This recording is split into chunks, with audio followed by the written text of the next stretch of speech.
अस्सलाम वालेकुम students, welcome to my YouTube channel engineer Mohammad Ahmad online teacher and tutor. आज हम 10th क्लास फिजिक्स में कुछ इंपॉर्टेंट डेफिनेशन डिस्कस करेंगे चैप्टर नंबर 10 में। The first one is vibration, second is time period, frequency, amplitude. ठीक है, ये शॉर्ट क्वेश्चन में अक्सर इनके चांसेस होते हैं बोर्ड एग्जाम में, जब चैप्टर नंबर 10 से शॉर्ट क्वेश्चन आते हैं तो ये जो डेफिनेशंस हैं यहाँ पर इनके आने के चांसेस मैक्सिमम होते हैं, तो आपने इनको अच्छे से प्रिपेयर करना होगा। पहली डेफिनेशन हम देख लेते हैं, वाइब्रेशन क्या होती है। One complete round trip of a body about it's main position. ठीक है, अगर हम एग्जांपल ले लेते हैं किसी भी चीज़ की, अगर हम फॉर एग्जांपल लेते हैं मास स्प्रिंग सिस्टम की। ठीक है, ये हमारे पास एक मास स्प्रिंग सिस्टम है, ये इसकी मेन पोजीशन है। अब इस स्प्रिंग की इस मेन पोजीशन से आगे और पीछे जो कंप्लीट होने वाली एक कंप्लीट साइकिल होगा या राउंड ट्रिप जो इसका होगा, उसे हम क्या कहेंगे, इसकी वाइब्रेशन। ठीक है, मतलब अपनी वस्ती पोजीशन मेन पोजीशन से जितना वो आगे और पीछे एक कंप्लीट चक्कर पूरा करता है, ठीक है, तो उसे हम क्या कहते हैं, इसकी वाइब्रेशन है। ये बॉडी जो है मेन पोजीशन से आगे पीछे क्या कर रही है, वाइब्रेट कर रही है। इसके बाद नेक्स्ट हमें बताया हुआ है टाइम पीरियड का। टाइम पीरियड क्या होता है, time taken by vibrating body to complete its one vibration. अब इसे इसकी मेन पोजीशन से, ठीक है, जो इसकी यहाँ पर मेन पोजीशन आप देख सकते हैं, मेन पोजीशन से जब ये एक्सट्रीम पोजीशन ए की तरफ जाता है, फिर वापस यहाँ से गुजरते हुए बी की तरफ जाता है, और जब वापस मेन पोजीशन पर आ जाता है तो इस कंप्लीट वाइब्रेशन के दौरान इसे जितना टाइम लगेगा, ठीक है, उसे हम क्या कहते हैं, इसका टाइम पीरियड। और ये हम पढ़ चुके हैं, इसके टाइम पीरियड का जो फार्मूला होता है वो फिक्स नहीं होता बल्कि चेंज होता है। ठीक है, हमने मास स्प्रिंग सिस्टम के अंदर बात की थी, इसका फार्मूला क्या होता है, मास स्प्रिंग सिस्टम के अंदर हमने इसका फार्मूला निकाला था, T = 2 पाई m/k। और जब हमने बात की थी सिंपल पेंडुलम के केस में, वहाँ पर इसका फार्मूला था T = 2 पाई L/g। तो इस तरीके से जो फार्मूला होता है वो चेंज होता है, फार्मूला दोनों केसेस में आपने याद रखना होगा। अब नेक्स्ट है फ्रीक्वेंसी, नंबर ऑफ साइकिल्स या vibrations completed by a body in 1 second. अब एक सेकंड के अंदर जो बॉडी वाइब्रेशंस कंप्लीट करती है, जितने साइकिल्स या जितनी दफ़ा वाइब्रेट करती है एक सेकंड के अंदर, उसे हम क्या कहेंगे, उसकी फ्रीक्वेंसी कहेंगे। ठीक है, अगर इसकी एग्जांपल ले लीजिए, जैसे हमारे पास वायर होती है, इलेक्ट्रिकल वायर, इसके अंदर जो करंट आ रहा होता है, ठीक है, जब जो करंट आ रहा होता है वो भी वाइब्रेट या वेव की सूरत में आ रहा होता है। ठीक है, और पाकिस्तान के अंदर जो इसकी फ्रीक्वेंसी होती है वो हमारे पास 50 हर्ट्ज होती है। उसके बाद नेक्स्ट इसका फार्मूला हमने निकालना हो तो टाइम पीरियड और फ्रीक्वेंसी एक दूसरे के इन्वर्स होते हैं। अगर आपके पास टाइम पीरियड मौजूद है उसे आप इन्वर्स करेंगे, 1/, के फॉर्म में लिखेंगे तो आपके पास फ्रीक्वेंसी आ जाएगी। अगर फ्रीक्वेंसी मौजूद है तो उसे हम इन्वर्ट करके टाइम पीरियड कैलकुलेट कर सकते हैं। और जो टाइम पीरियड है उसका जो यूनिट होता है वो सेकंड होता है, सेकंड में हम मेजर करते हैं क्योंकि ये टाइम ही होता है। फ्रीक्वेंसी जो होती है इसका यूनिट होता है हर्ट्ज। ठीक है, हर्ट्ज है और इसे Hz से शो किया जाता है। ठीक है, ये एमसीक्यूज में आता है अक्सर।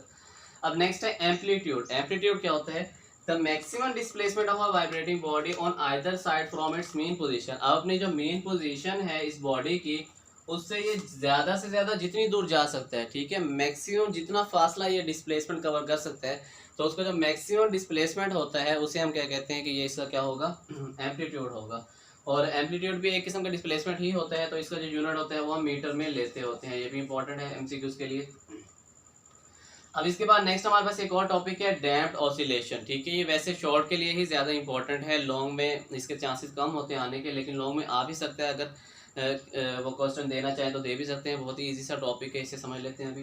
डैम्प्ड ऑसिलेशन क्या होती है, the oscillation of a system in the presence of some resistive force are called damped oscillation. ठीक है, अब किसी जिस्म की मुज़ाहमती फोर्स, रेजिस्टिव फोर्स की मौजूदगी में जो ऑसिलेट करने की सलाहियत होती है, ठीक है, जो बॉडी है अगर वो ऑसिलेट तो कर रही है लेकिन किसके अंडर सम रेजिस्टिव फोर्स, ठीक है, उसको रोकने वाली फोर्सेस की सूरत में, तो वो जो हमारे पास ऑसिलेशन होगी इसे हम क्या कहते हैं, डैम्प्ड ऑसिलेशन। डैम्प्ड का मतलब उसको जो रोकने वाली होती है।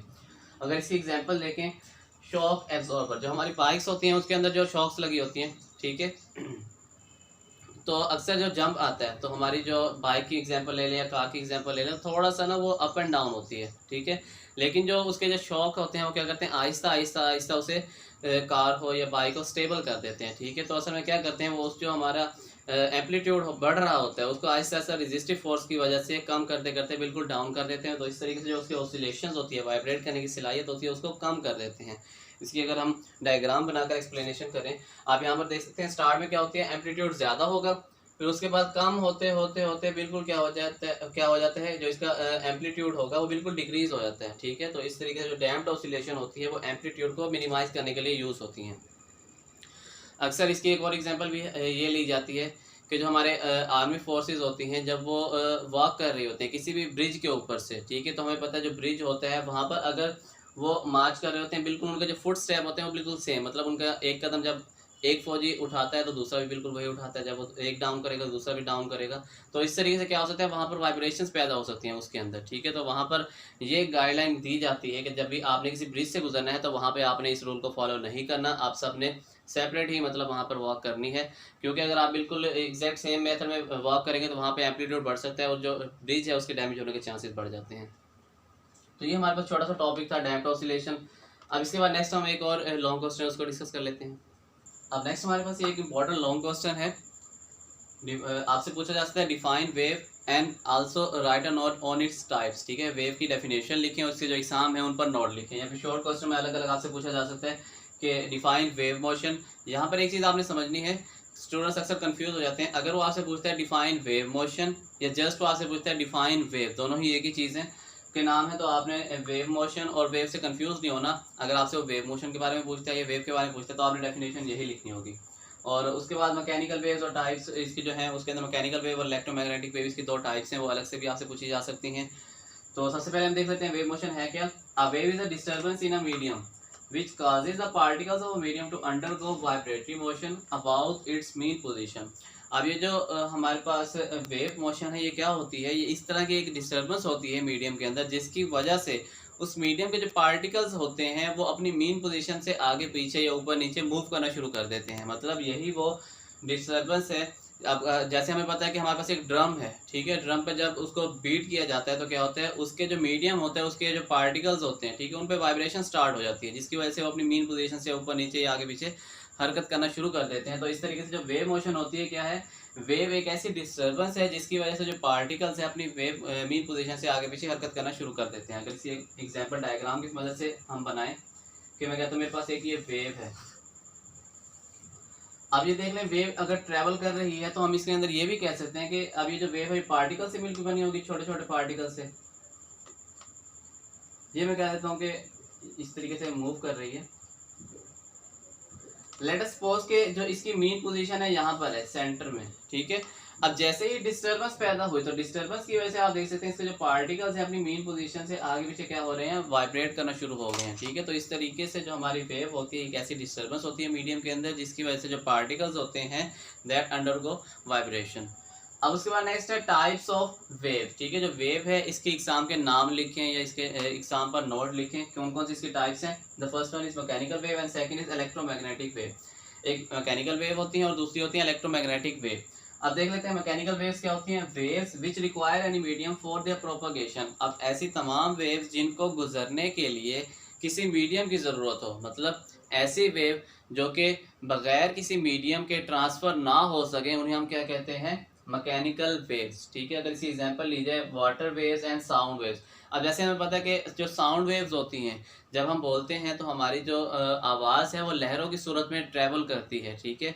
और इस वजह से जो हमारी साउंड होती है उसको गुजरने के लिए किसकी ज़रूरत होती है, एयर जो है उसकी ज़रूरत होती है, क्योंकि एयर के थ्रू ही पास आउट होती है, तो उसको एयर मीडियम की ज़रूरत होती है, ठीक है। विदाउट एयर जो हमारी साउंड है वो पास नहीं कर सकती, जैसे स्पेस होती है वहाँ पर हमारी जो साउंड है वो ट्रैवल नहीं कर सकती। और जो वाटर वेव्स है उसका भी बताया हुआ, ये भी क्या होती हैं, मैकेनिकल वेव की टाइप होती हैं। आपसे एमसीक्यूज में अक्सर ये पूछा जा सकता है कि जो मैकेनिकल वेव है वो किसकी एग्जांपल है, तो आप बताएंगे मैकेनिकल वेव की। इस तरीके से साउंड वेव के बारे में पूछा जा सकता है किसकी एग्जांपल है, मैकेनिकल वेव की। नेक्स्ट है हमारे पास इलेक्ट्रोमैग्नेटिक वेव। अब इलेक्ट्रोमैग्नेटिक वेव्स क्या होंगी, waves which do not require any medium for their propagation. अब ऐसी वेव्स जिनको गुजरने के लिए मीडियम की जरूरत ना हो, ठीक है, ऐसी वेव्स जो कि मीडियम इंडिपेंडेंट होती हैं, विदाउट मीडियम ये ट्रांसफर हो सकती हैं, इन्हें हम क्या कहते हैं, इलेक्ट्रोमैग्नेटिक वेव। अब इनकी एग्जांपल लीजिए, जैसे रेडियो वेव्स हैं, एक्स रेज हैं, ठीक है, ये ऐसी वेव्स हैं जिनको गुजरने के लिए किसी भी मीडियम की जरूरत नहीं होती है, बगैर किसी मीडियम के ही एक जगह से दूसरी जगह ट्रैवल कर सकती हैं, पास आउट हो सकती हैं, तो ये हमारे पास किसी एग्जाम्पल होंगी इलेक्ट्रोमैग्नेटिक वेव की। तो इस तरीके से हमारा ये जो लॉन्ग क्वेश्चन है कंप्लीट हो जाते हैं। तो स्टूडेंट्स ये था हमारा आज का लेक्चर। आई एम श्योर कि आप तमाम स्टूडेंट्स को हमारा आज का लेक्चर भी समझ आया होगा। अगर कोई भी पॉइंट आपको समझ नहीं आए तो आप लोग कमेंट सेक्शन में मुझसे पूछ सकते हैं। Don't forget to subscribe my channel. See you in next lecture. Take care. अल्लाह हाफिज़।